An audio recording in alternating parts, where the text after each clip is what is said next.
Hello mga idol, magandang umaga sa inyong lahat and magandang linggo. Tulad po ng sinabi ko sa inyo kagabi, ito na po yung bago nating episode para kay Zoo Fan. Sana po ay magustuhan nyo. Bago tayo magsimula, gusto ko lamang po magpasalamat sa isa nating subscriber si Zoo Fan nag-send ng Gcash and sa dalawa pa nating subscriber na nag-send din po ng Gcash. Sa hindi po nakakaalam, tulad ng sinabi ko sa inyo na nung nakaraan, hindi po monetize yung channel natin tsaka yung bagong channel. So kung gusto niyo pong tumulong, any amount po will do. Nasa ibaba po yung Gcash number natin. And ito na po yung bago nating episode. Sana po ay sana. Maraming salamat. Napatawa ang Ancestral Dragon sa gustong gawin ni Joe Fan sa kanyang mata para lang maalis ang kapangyarihan ng Divine Eye of the Void. Kaya tinanong niya ito kung alam ba niya ang ibig sabihin ng isang successor. Hindi lang ito tumutukoy sa skill ng Divine Eye of the Void, ang ibig sabihin ng successor ay ang paglakad sa parehong daan ng Heavenly Sovereign. Sa madaling salita, kahit wasakin pa ng ating bida ang kanyang mga mata ay hindi na matatanggal sa kaluluwa niya ang daw ng Heavenly Sovereign. Ipinaliwanag niya na ang Divine Eye of the Void ay ang pinakamalakas na skill ng Heavenly Sovereign. Ang kakayahang ito ay nagtataglay mismo ng Void Path na siyang daw ng Heavenly Sovereign. Kapag inaral ito ng isang martial artist ay magkakaroon siya ng insight sa Void daw at haalo ito sa kanyang mga buto at kaluluwa. Hindi ito mawawala hanggat buhay ang martial artist na yon, kaya sinabihan niya ang ating bida na walang saysay kahit wasakin pa nito ang kanyang mata. Isa pa, bakit niya wawasakin ang pinakamalakas na skill na taglay ng isang Heavenly Sovereign? Marami sa mga emperador sa kanilang sacred domain ang naghahangad na makamtan ng ganitong inheritance. Dapat ay gamitin ito ni Joe Fan at palakasin. Bukod pa rito, malalaman din naman agad ng Heavenly Sovereign na inaral ni Joe Fan ang kanyang Divine Eye of the Void dahil sa aura nito. Napatamihik si Joe Fan dahil naalala niya ang mga masayang alaala nila ni Chuchu. Bago lamang silang naging mag-asawa ngunit ngayon ay kailangan niyang gumawa ng mahirap na desisyon para lang mailigtas ito sa posibleng panganib sa hinaharap. Tama rin naman ang Ancestral Dragon. Sa hinaharap, kapag mas lalo pa siyang lumakas, ay tiyak na darating ang araw na malalaman ng Heavenly Sovereign na hawak niya ang Divine Eye of the Void nito. Nainis si Joe Fan at sa sobrang galit ay kinagat niya ang kanyang labi. Kung alam lang niya na ganito pala kabigat ang parusang haharapin niya sa pag-cultivate ng Divine Eye of the Void ay hindi na niya sana ginawa ito. Kahit isa itong divine power mula sa Heavenly Sovereign ay malaki rin ang panganib na dala nito. Naging seryoso ang Ancestral Dragon dahil napansin niya na parang ayaw pa ring putulin ng ating bida ang kanyang koneksyon sa kanyang asawa at sa iba nitong kasamahan. Sa tingin niya ay hindi pa rin ito maintindihan kung gaano kapanganib para sa mga ito ang magkaroon ng koneksyon sa isang taong banta sa Heavenly Sovereign. Nagsalita ang Ancestral Dragon na mukhang hindi pa handa ang ating bida na bitawan ang relasyon nito sa kanyang asawa. Ngunit dapat nitong tandaan na ang lahat ng ito ay para sa kaligtasan ng kanyang asawa at mga kaibigan nito. Kung sakaling hindi niya bitawan ang koneksyon na yun ay mas lalo lang malalagay sa kamatayan ang mga mahal niya sa buhay. Alam niya na ayaw ni Joe Fan na magdusa ang mga ito sa kamalian niya ngunit tulad ng sinabi niya ay darating ang araw na mamamatay ang mga ito sa kamay ng Heavenly Sovereign kapag nalaman nito ang koneksyon nila sa kanya. Kapag lalo pang pinatagal nito ang kanyang koneksyon sa mga taong mahal niya ay mas lalo lang silang malalagay sa panganib. Sa ngayon, ang payo niya rito ay bitawan na ang koneksyon niya sa mga ito. Tinanong niya ang ating bida kung hindi ba sapat na makita niyang ligtas ang mga ito kahit nasa malayo siya. Lumaki ang mata ng ating bida dahil hindi niya alam kung kaya ba niya itong gawin, ang putulin ng kanyang emosyon sa kanyang asawa. Sa nakaraang buhay niya ay ilang libong taon siyang nabuhay na mag-isa. Ngunit sa bagong buhay na ito ay napagtanto niya na mas masaya pala ang magkaroon ng mahal sa buhay. Ang problema lang ay talagang pinaglalaroan siya ng tadhana dahil kung gugustuhin man niyang mabuhay bilang isang simpleng martial artist kasama ang kanyang asawa ay hindi na ito maaaring mangyari. Kailangan niyang muling maglakad sa landas na ito ng mag-isa. Kung totoo nga na umiiral ang tadhana sa heaven and earth, gusto niyang malaman kung sino kaya ang gumawa ng ganitong kapalaran para sa kanya. Para bang pinaglalaroan siya ng mga ito at hindi man lang niya ito kayang iwasan. Dahil sa galit at inis ay napatawa na lang ng malakas ang ating bida. Sobrang iba na ang buhay niya ngayon kumpara sa dati niyang pagkatao. Ngunit ang tadhana mismo ang nagsasabi na hindi siya pwedeng mabuhay bilang isang normal na martial artist. Matapos ang ilang sandali ay napansin ng Ancestral Dragon na hindi pa rin tumitigil ang batang ito sa pagtawa.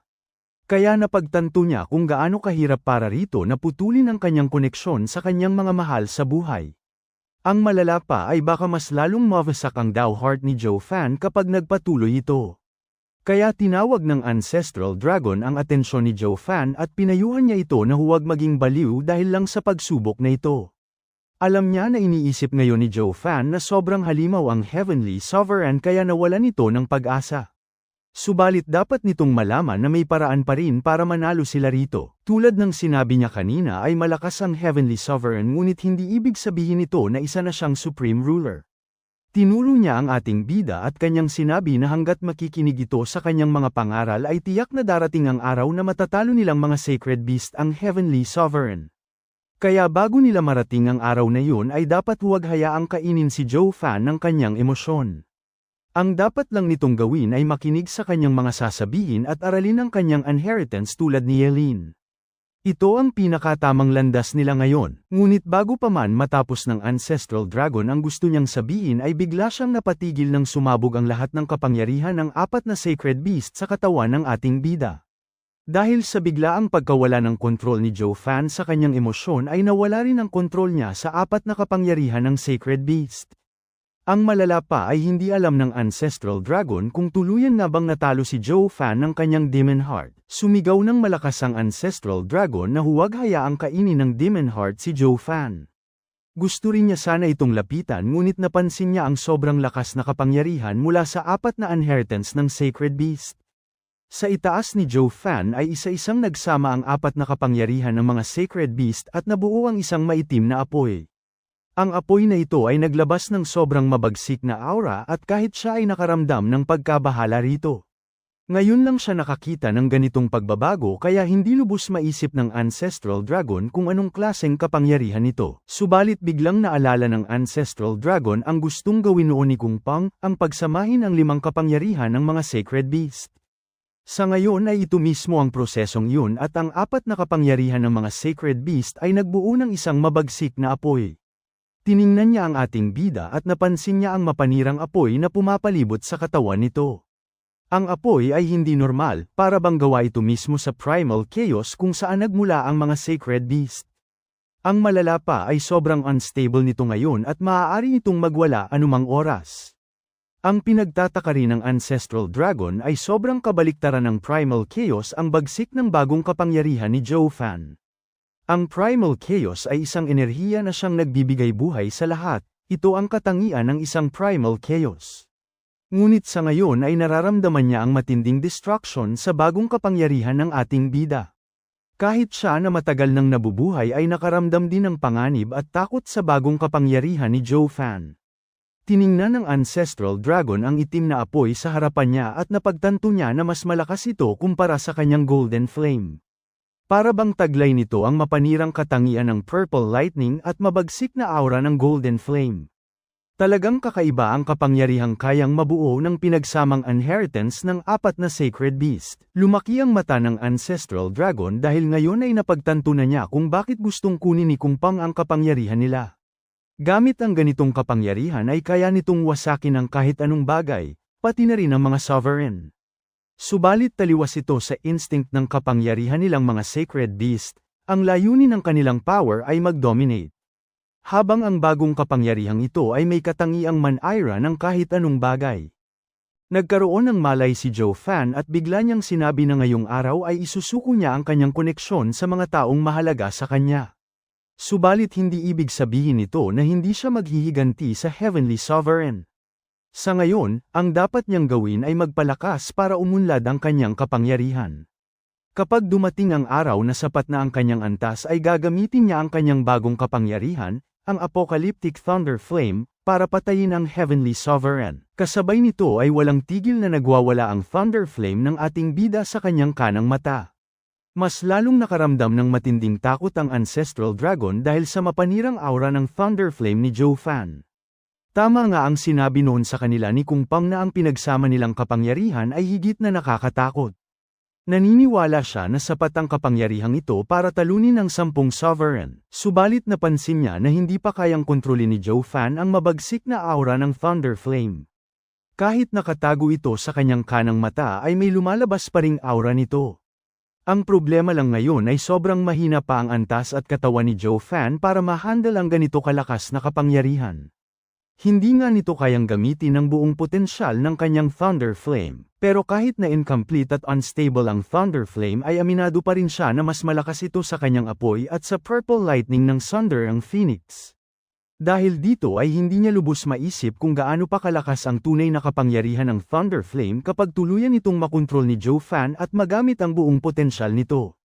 Sa ngayon pa lang ay nakakaramdam na siya ng takot dahil hindi niya lubos maisip ang sitwasyong yun. Subalit hindi lang yun ang nakakatakot sa potensyal ng batang ito. Sa kaliwang mata nito ay naroon din ang Divine Eye of the Void na siyang pinakamalakas na martial art ng Sacred Domain. Ang hindi rin alam ng Ancestral Dragon ay nabuksan ni Joe Fan ang ika-6 na yugto ng martial art nito. Napabuntong hininga ang Ancestral Dragon dahil sa harapan niya ngayon ay ipinanganak ang pinakamalakas na martial artist sa kasaysayan ng kanilang mundo, ang taong nagtataglay ng Divine Eye of the Void at Thunder Flame. Naalala niya na ganito rin ang takot na nararamdaman niya noon sa harapan ng Heavenly Sovereign. Ngunit ang pinagkaiba lang nila ay hindi hawak ng Heavenly Sovereign ang Thunder Flame na siyang resulta ng pinagsamang kapangyarihan ng mga Sacred Beast. Sa madaling salita ay mas halimaw ang potensyal ni Joe Fan kumpara sa Heavenly Sovereign. Ngayon ay hindi lang ang Heavenly Sovereign ang may potensyal na maging Supreme Ruler dahil kahit si Joe Fan ay kakumpetensya na rin niya. Sa ngayon ay parang nagsisisi pa ang Ancestral Dragon na ibinigay niya kay Joe Fan ang kanyang inheritance. Dahil sa kanyang apoy ay mas lalong naging halimaw si Joe Fan na kayang wasakin ang loika ng Heaven and Earth. Ang ultimate power na siyang matagal nang gustong makuha ni Kung Pang ay nasa kamay na ng isang bata, subalit napatawa na rin lang ang Ancestral Dragon dahil hindi niya lubos maisip kung ano ang magiging reaksyon ni Kung Pang kapag nalaman nito na ang inaasam nitong kapangyarihan ay hawak na ni Joe Fan. Bigla namang nawala ang aura ng Thunder Flame at napahawak si Joe Fan sa kanyang kanang mata. Nakaramdam siya ng matinding sakit dahil sa pagwawala ng kanyang Thunder Flame. Matapos lang ang ilang sandali ay lumabas ang dugo sa mata ng ating bida at naging seryoso ang kanyang mukha. Nawala na rin ng tuluyan ang kanyang Thunder Flame. Biglang napansin ng Ancestral Dragon ang dugo sa mata ng ating bida kaya tinanong niya ito kung may problema ba. Napansin din niya na parang nahihirapan na ang ating bida. Sinagot naman ito ni Joe Fan na wala siyang problema, bigla lang sumakit ang kanyang mata. Ngunit ang katotohanan ay malaking pinsala ang natamo ni Joe Fan dahil sa epekto ng pagsummon niya sa Thunder Flame. Dahil sa galit niya kanina sa Heavenly Sovereign ay bigla niyang sinubukan na pagsamahin ulit ang 4 na inheritance ng Sacred Beast gamit ang kanyang Demon Transformation Art. Ngunit pagkatapos ng proseso ay doon niya napagtanto na hindi pala sapat ang lakas ng kanyang katawan para kontrolin ang ganito kapanganib na kapangyarihan. Ang malala pa ay hindi niya maaaring itago sa kanyang katawan ang Thunder Flame dahil masusunog rin ang kanyang katawan. Dahil dito ay sinubukan niya na ilabas ang Thunder Flame sa kulungan ng Ancestral Dragon upang mapatay ito, pero napagtanto rin niya na ang innate power ng kanyang Thunder Flame ay ang Primal Chaos. Ibig sabihin lang nito na kahit wala na sa katawan niya ang Thunder Flame ay patuloy pa rin itong masusunog. Kapag inilabas niya ito ay tiyak na madadami pati ang kaligtasan ng Ancestral Dragon dahil hindi nila kayang patayin ang apoy ng Thunder Flame. Mabuti na lang ay umunlad ang kanyang Divine Eye of the Void sa ika-6 na yugto. Ang ika-6 na yugto ng Divine Eye of the Void ay ang Void Domain. Isa itong kakayahang gumawa ng sariling domain sa kanyang katawan. Ang Void Domain ay pareho sa Mortal World na ginawa ng Heavenly Sovereign. Dahil dito ay madali niyang naitago ang Thunder Flame sa loob ng kanyang Void Domain. Sa ngayon ay nasa loob na ng kanyang sariling Void Domain ang lahat ng Thunder Flame na nabuo niya sa proseso. Ngunit nagkaroon pa rin siya ng problema, dahil kahit ang Void Domain ay malakas, nagkaroon pa rin siya ng pinsala dahil sa pagwawala ng kanyang Thunder Flame. Sa ngayon ay naging stable na ang Thunder Flame sa loob ng kanyang Void Domain. Ngunit hindi niya alam kung hanggang kailan ito magiging stable sa loob ng kanyang Void Domain. Ito rin ang dahilan kung bakit nagdugo ang kanyang mata. Sa ngayon ay hindi alam ni Joe Fan kung talagang mas malakas lang ang Thunder Flame kaya siya nagkaroon ng pinsala o sadyang mahina pa ang kontrol niya sa kanyang Void Domain. Sa ngayon ay incomplete pa ang kanyang Thunder Flame dahil kulang pa rito ang inheritance ng ika-5 Sacred Beast. Kailangan niyang makuha yun sa hinaharap kung nais niyang makontrol ng lubusan ang Thunder Flame. Ngunit ang problema lang niya ngayon ay paano ito makukumpleto nang hindi napapansin ng Heavenly Sovereign. Naging seryoso naman ang Ancestral Dragon dahil kahit ayaw sabihin ni Joe-Fan ang problema ay alam niya na may kinalaman ito sa Thunder Flame. Mabuti na lang ay hindi pa kumpleto ang Thunder Flame dahil kung kumpleto ito ay tiyak na mas magiging mapanganib pa si Joe-Fan kumpara sa Heavenly Sovereign. Ang malala pa ay nakabuo sila ng mas halimaw na panganib habang gusto nilang patayin ang Heavenly Sovereign. Bigla namang nagtanong ang ating bida kung ano ang sinasabi kanina ng Ancestral Dragon na may paraan sila para matalo ang Heavenly Sovereign. Kaya nais niyang malaman kung ano ang paraang ito. Ano kaya ang posibleng paraan na alam ng Ancestral Dragon para masabi nito na kaya nilang manalo sa ngayon laban sa Heavenly Sovereign? Nagsaad ang Ancestral Dragon na huwag siyang maliitin ni Joe-Fan dahil kahit ganito ang sitwasyon niya ngayon ay isa pa rin siyang Sacred Beast. Isa pa, malaking pinsala ang natamo ng Heavenly Sovereign sa laban nilang 5 Sacred Beast noon. Sa tingin niya ay mas lalo pang lumaki ang pinsala nito nang labanan siya ng mga Sovereign pagkatapos ng laban nito sa mga Sacred Beast. Ibig sabihin lang nito ay nagtatago ngayon ng Heavenly Sovereign dahil sa pinsalang natamo nito sa 2 laban na yon. Ang malaking patunay na nasa hindi magandang sitwasyon ng Heavenly Sovereign ay ang hindi nito pagpapakita sa loob ng maraming daang libong taon sa Sacred Domain pagkatapos ng digmaan ng 10 Sovereign. Sobrang mahalaga rito ang kanyang martial art kaya walang dahilan para hindi sila hanapin ng Heavenly Sovereign para kunin ito pabalik. Ang tanging paliwanag lang dito ay mukhang tama ang hinala niya na sugatan ang Heavenly Sovereign at nagpapagaling pa ito kaya halos 200,000 taon na itong hindi naghahanap sa kanilang mga Sacred Beast sa loob ng sarili nitong mundo.